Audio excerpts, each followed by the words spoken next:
ഇത് കഴിഞ്ഞ് ഞാൻ സത്യത്തിൽ കേരള കോൺഗ്രസ് ഈ യഥാർത്ഥം പറയാമല്ലോ, യഥാർത്ഥത്തിൽ കേരള കോൺഗ്രസ് സംസ്കാരം എന്ന് പറയുന്ന ചരിത്രം എന്ന് പറയുന്നത് ഒരു നാണംകെട്ട ചരിത്രമാണ്. ഞാൻ പറയാതിരിക്കുന്നില്ലത്. കേരള കോൺഗ്രസ് ഉണ്ടായ കാര്യമൊന്നും ഞാനൊക്കെ കൊച്ചായിരുന്നു എനിക്ക് പറയണമെന്നതാണ്. 64 ആർ ശങ്കറിൻ്റെ ഗവൺമെൻറ് കിടക്കുക. ആ ശങ്കർ ഗവൺമെൻറ്റിൽ പി ടി ചാക്കോ മന്ത്രിയായിരുന്നു, ആഭ്യന്തര നിയമവകുപ്പ് മന്ത്രിയായിരുന്നു. പി ടി ചാക്കോ രാജിവെക്കേണ്ടി വന്നു. സാഹചര്യം എന്തുവാട്ടെ, പല ആരോപണങ്ങളുണ്ട്, നല്ലതുകൊണ്ട് ചെയ്തിട്ടുണ്ട്, അതിലേക്ക് ഞാൻ കിടക്കുന്നില്ല. എന്ത് ഇഷ്ടം പോലെ ജനം ചിന്തിക്കട്ടെ.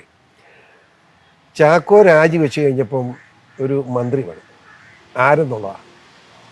അപ്പോൾ ആ അന്നത്തെ സാഹചര്യത്തിൽ ഒരു മന്ത്രി എന്ന് പറയുന്നത് റോമൻ കത്തോലിക്കനായ പി ടി ചാക്കോയാണ് രാജിവെച്ചിരിക്കുന്നത്. ശങ്കർ എന്ന് പറയും SNDPയുടെ ആൾ, വളരെ മാന്യനായ ഈഴവ നേതാവാണ്. അദ്ദേഹം ഒരു കത്തോലിക്കൻ, റോമൻ കത്തോലിക്കനായ ആളായിരുന്നു. അയാൾക്ക് അദ്ദേഹത്തിന് ഒരു സംശയം തോന്നിയില്ല. ടി എ തൊമ്മൻ വന്നു.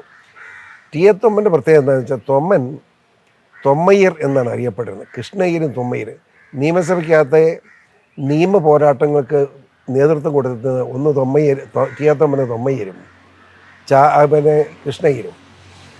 അപ്പം ആ തൊമ്മയ്യരെ പിടിച്ച് മന്ത്രിയാക്കി ശങ്കർ. അപ്പോൾ ദീപികയിലെ ക്ലർക്കായിരുന്നു K N George. K N George അത് ഇഷ്ടപ്പെടില്ല. കെ എൻ ജോർജ് മന്ത്രിയാണെന്ന് കൊതിയുണ്ടായിരുന്നു. ദീപികയിലെ ക്ലർക്കാരെന്ന് ഓർത്തോണം. അങ്ങേര് ദീപി വന്ന് ദീപികയിലെ കുളമ്പേറച്ചുമായിട്ടൊക്കെ കൊച്ചു വർത്താനം പറഞ്ഞ് ദീപി അങ്ങ് തുടങ്ങി എതിരായിട്ട്.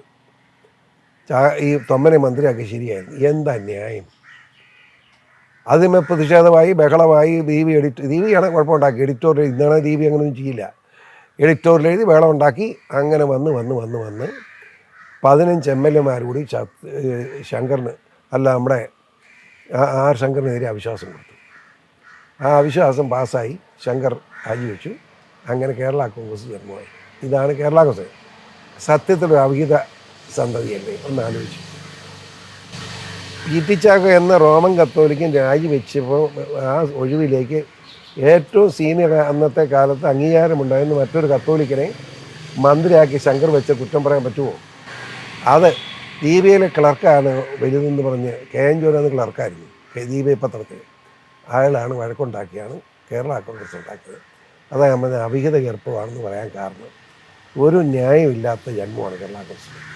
അത് വേറെ പ്രശ്നമുണ്ടായി. അന്ന് മന്നത്തപ്പൻ കേരള കോൺഗ്രസ് പേര് നിർദ്ദേശിച്ച മന്നത്തപ്പനും മാത്രമല്ല, ഇവിടുത്തെ സമ്പന്നന്മാരെല്ലാം, ക്രിസ്ത്യൻ സമ്പന്നന്മാരെല്ലാം കൂടി അവരെല്ലാം കൂടി അവരുടേതായ ഒരു സാമ്രാജ്യം കെട്ടിപ്പടുത്തതാണ്. മന്നത്തപ്പൻ കേരള കോൺഗ്രസ് പേര് കൊടുത്തെങ്കിലും ഒരു മാസം കഴിഞ്ഞ് എനിക്ക് കേരള കോൺഗ്രസുമായിട്ട് ബന്ധമില്ല, ഇത് പിരിച്ചുവിടണം അങ്ങേര് പറഞ്ഞു. അങ്ങനെ കാര്യം മനസ്സിലായി. അദ്ദേഹം എത്ര വിവരമുള്ളവരാണ്. അതാണ് കേരള കോൺഗ്രസ് ജന്മം. പക്ഷേ ഇപ്പം എത്ര കേരള കോൺഗ്രസ് ഉണ്ട് ഞാൻ എണ്ണി പറയാം. എനിക്ക് മുഴുവൻ എണ്ണം അറിയത്തില്ല, അത്രമാത്രമുണ്ട്. ഈ 65-ലുണ്ടായ കേരള കോൺഗ്രസ് 69 പിളർന്നു. 69-ലല്ല, 67 തന്നെ പിളർന്നു.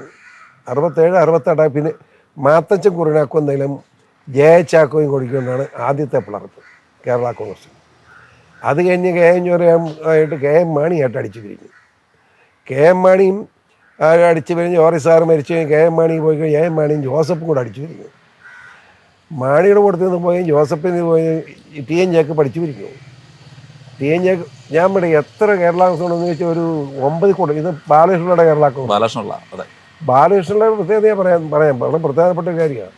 കേരള കോൺഗ്രസ് സംസ്കാരത്തിലെ ഏറ്റവും സീനിയറായ രാഷ്ട്രീയക്കാരനാണ് പ്രിയങ്കരനായ ആർ ബാലകൃഷ്ണ.